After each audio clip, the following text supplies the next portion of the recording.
충격적인 얘기들이 계속 또 나오고 있는데, 자 이제 연예계 얘기로 넘어가 보겠습니다. 연예계도 이 간통으로 법의 심판대까지 오른 사연이 있었다고요? 한때 대한민국을 풍미했었던 청수남의 대명사가 있습니다. 바로 다나해 씨, 여배우 다나해 씨의 이야기입니다.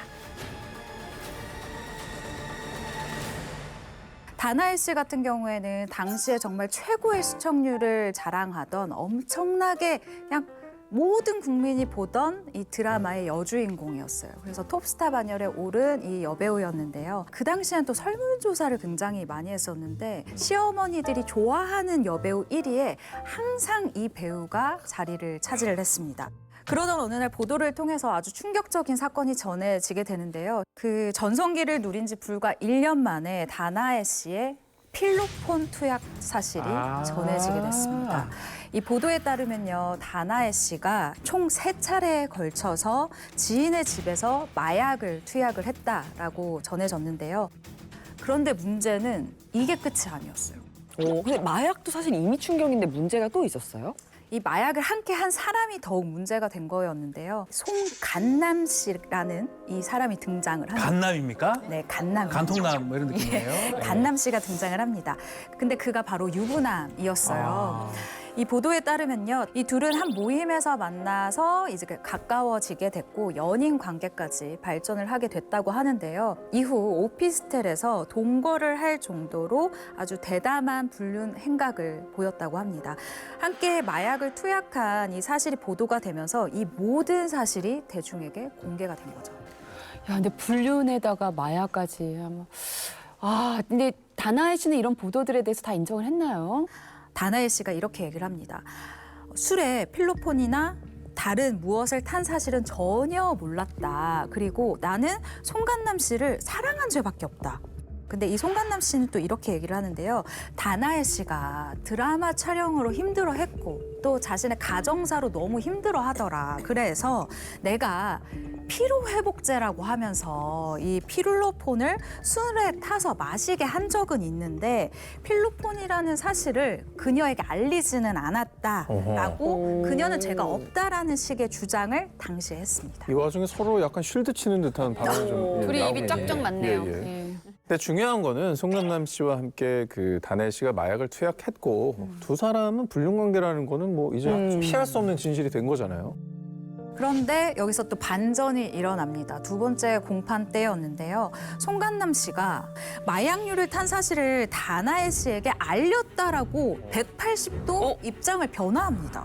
어느 정도 나도 좀 빠져나갈 구멍을 만들기 위해서 이렇게 입장을 바꾼 게 아니겠느냐라고 좀 추측이 가능한 부분이죠. 그럼 뭐 어쨌든 같이 죽자 이렇게 된 건데 끝까지 갈 거. 명료하시네요. 네. 진행이 아주 깔끔합니다. 근데 끝까지 지켜줄 것 같더니만 결국은 법 앞에서는 무너진 거잖아요. 그럼 두 사람의 관계는 어떻게 됐어요? 검찰이요. 다나해 씨와 송간남 씨에게 다시 한번 추가 기소를 했다라는 사실이 알려지게 됩니다. 저는 이제 어떤 걸로 기소를 했는지 알 것 같아요. 촉이 좋으시잖아요. 네. 근데 송간남 씨가 아내 입장에서는 불륜을 저지른 남편과 내연녀가 서로 법정에서 사랑타령하고 있는 그 꼬라지를 절대로 그냥 보고 있지 않았을 것 같습니다. 예. 맞습니다. 얼마나 화가 났겠어요. 맞아요, 또. 맞아요. 일단 송간남 씨의 부인이요, 두 사람을 간통죄로 고소를 하기에 이르렀습니다. 하지만 얼마 지나지 않아서요, 이 송간남 씨의 부인이 다나해 씨의 아버지를 만나서는 합의금 1억 원, 그리고 송간남 씨의 어머니에게는 합의금 5천만 원, 그리고 이 자녀가 있었어요. 2명의 자녀가 있었는데 이 자녀들이 성년이 될 때까지 매달 양육비로 25에서 50만 원을 받는다는 조건으로 이혼에 합의를 하면서 간통 고소에 이제 취하를 했습니다. 네, 그럼 두 사람은 일단 간통죄에서는 벗어났고 마약 투약 협의에 대해서만 재판을 받게 됐나요? 이 마약류 관리에 관한 법률 위반죄 혐의로 다나해 씨에 관해서는 징역 10월에 집행유예 2년이 선고가 됐고요. 이 송간남 씨에 대해서는 징역 1년에 집행유예 2년을 선고하고 보호관찰을 받을 것을 명령을 했습니다. 네, 판결도 판결이겠지만 2차 공판에서 송간남 씨가 다나해 씨에 대한 발언을 번복하게 되면서 둘의 관계도 당연히 틀어지지 않았을까라는 생각이 드는데요. 아닙니다. 다나해 씨가요. 집행유예를 선고받은 이후에 송간남 씨와 함께 살기 위해서 지방에 이 살림집을 마련했다. 그리고 법정 밖에서 계속해서 사랑을 이어나갔다라고 알려져 있습니다. 야, 근데 단혜아이 씨도 진짜 단아하게 한길 가네요. 어떤 측면에서는 어떤 네. 측면에서 그렇지 않아요? 와. 네. 야, 근데 왜 그런 무신감을 거예요? 느꼈을 것 같은데. 마약 사범으로 만든 남자인데 왜 그렇게 판단한 건가요? 사실 내 인생을 망친 남자잖아요. 이 송간남 씨가 한 잡지와의 인터뷰를 했어요. 그 내용을 발췌를 해봤는데 지금 생각해보면 그녀는 모르고 먹었던 것 같다. 지금 이 말은 법정에서 내가 한 말을 뒤엎으려는 게 아니라 어허. 다만 심정적인 추측일 뿐이다. 어쨌든 그녀는 내가 만든 피해자라는 거다. 뭔 말이야?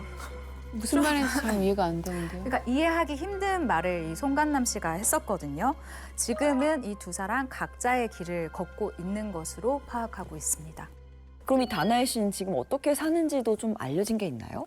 연예계 복귀의 뜻을 몇 번 밝혔어요. 약간의 이 기운이 기사로 퍼져 나오기만 해도 대중의 반대가 너무 극렬한 거예요. 그래서 현재는 배우가 아니라 아주 평범한 삶을 살고 있다라는 정도로만 알고 있습니다.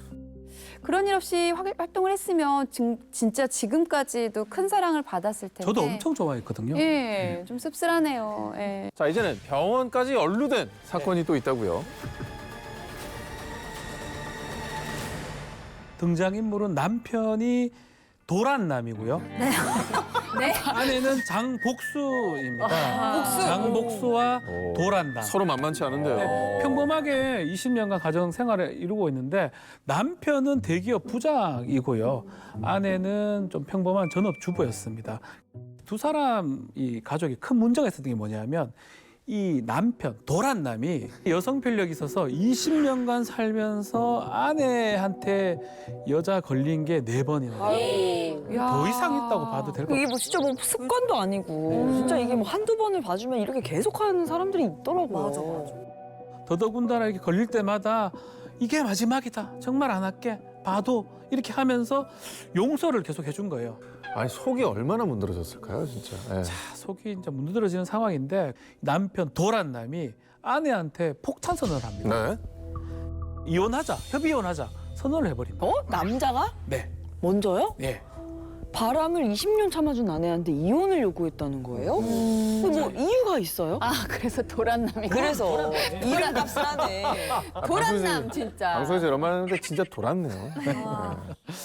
도란남 얘기는 그가 너무 옥죄는 생활을 내가 했다. 좀 자유로운 어디가 억제죠? 4번이나 바람 폈다며 어디가 우울했어. 대단하다. 이렇게 얘기하면서 이제 부부의 정을 생각해서 내 재판하지 않는다.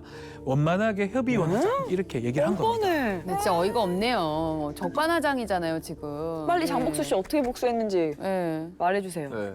그러던 어느 날 남편 도란남 씨가 퇴근을 하고 있는데 주차장에서 의문의 남성들이 도란남 씨한테 갑니다.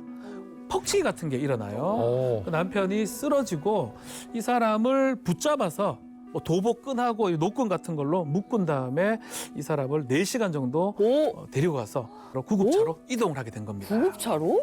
아니, 갑자기 뭐 영화 같은 일이 좀 펼쳐지게 된 건데, 자, 그러면 4시간 떨어진 거 어디로 데려간 겁니까? 서울에서 4시간 떨어진 한 정신병원 폐쇄병동에 남편을 보냈습니다. 자, 말씀처럼 당연히 장복수의 계획입니다. 복수하라면서요.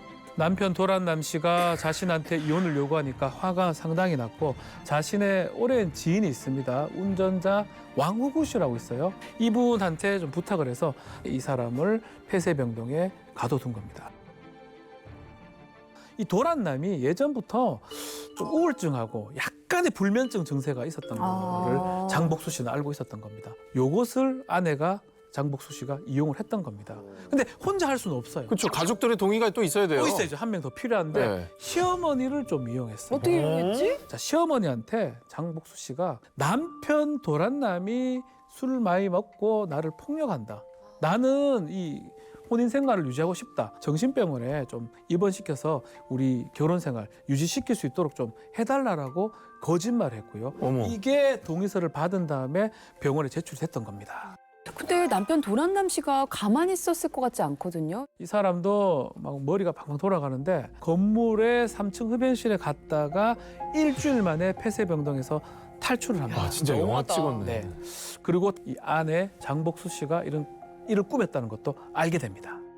아내가 이렇게까지 한 데는 뭔가 다른 의도가 있지 않았을까라는 생각이 들거든요. 이혼 협상 과정에서 좀 유리한 조건을 좀 끌어올려고 했던 것 같아요. 남편의 그 약간의 불안한 그 정신 질환을 이용하려고 했던 것 같아요. 예. 바람을 많이 폈다고 하지만 증거 같은 게 안 갖고 있습니다. 이혼을 한다 그러면 본인한테 불리할 수 있다라고 생각이 들고 또 재산 분할이나 위자료에서 좀 더 받으려면 남편이 좀 병원에 있는 게 좀 더 우위에 있을 거라고 본인은 판단을 했던 것 같습니다.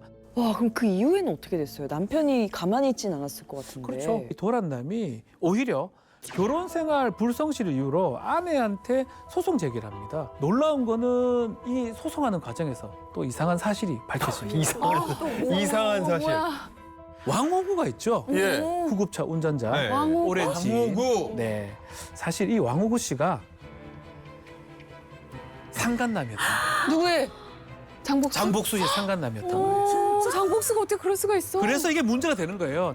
두 사람이 나중에 결혼하면 그 돈을 위해서 작당 모의라고 큰 야. 그림을 그렸던 겁니다. 여기서 돈을 떠서 둘이 살 계획을 잘 살라고. 야, 근데 약간 이상하긴 했어. 왜 한 번 잠깐 등장하는 구급차 운전자에게 이름을 붙여줬을까?